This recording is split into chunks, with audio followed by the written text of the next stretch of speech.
Everyone, दुनिया के सबसे डिफिकल्ट एग्जाम गाउकाउ के सवाल को देख के हमारे बच्चों ने उसको 9वीं के लेवल का एग्जाम डिक्लेयर कर दिया था।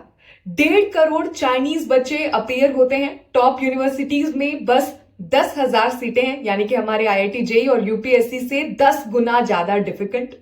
आज मैं इसके सबसे डिफिकल्ट लेवल का सवाल लेके आई हूं। देखते हैं आप सॉल्व कर पाते हैं कि नहीं।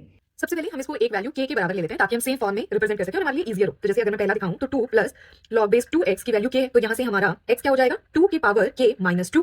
वैसे ही हमारा y क्या बन जाएगा, y बन जाएगा 3 के पावर k माइनस 3 और z क्या बन जाएगा 5 के पावर k माइनस 5। अब यहाँ पे k की वैल्यू के ऊपर डिपेंड करेगा कि अगर k बहुत छोटा है, लेट्स से कि 1 है, तो हमारा x y z का रेशियो रहेगा। अगर k बहुत बड़ा है, 1000 है, तो क्लियरली हमारा z सबसे बड़ा रहेगा, फिर हमारा y रहेगा और फिर हमारा x रहेगा।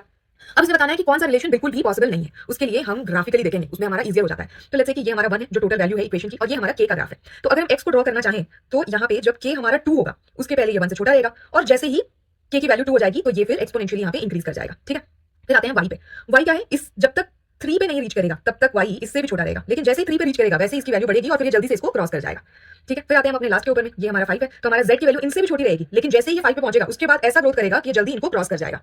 तो हम डिफरेंट सेगमेंट्स में देख लेते हैं। तो जैसे अगर हम यहाँ तक देखें, 5 तक देखें, तो हमारी वैल्यू कैसे रहेगी, तो हमारी वैल्यू रहेगी x y और फिर z। फिर उसके बाद से हम इसके बीच में देखते हैं, इसके बीच में ये वाला जो पोर्शन है, इस पोर्शन में क्लियरली हमारा y सबसे बड़ा है, फिर हमारा x है और फिर हमारा z है। फिर हम इस पोर्शन के अंदर में देखते हैं, इसमें क्या है, y हमारा सबसे बड़ा है, फिर हमारा z है और फिर हमारा x है। और अगर हम लास्ट में देखेंगे तो हमारा क्लियरली z है, y है और x है। तो इसमें कौन सी पॉसिबल नहीं है, हमारी जो b वाली इक्वेशन है, यानी कि x greater than z greater than y, ये वाली कभी भी पॉसिबिलिटी नहीं हो रही है। बाकी तीनों हमारे ग्राफ से क्लियरली विजिबल है कि पॉसिबल है।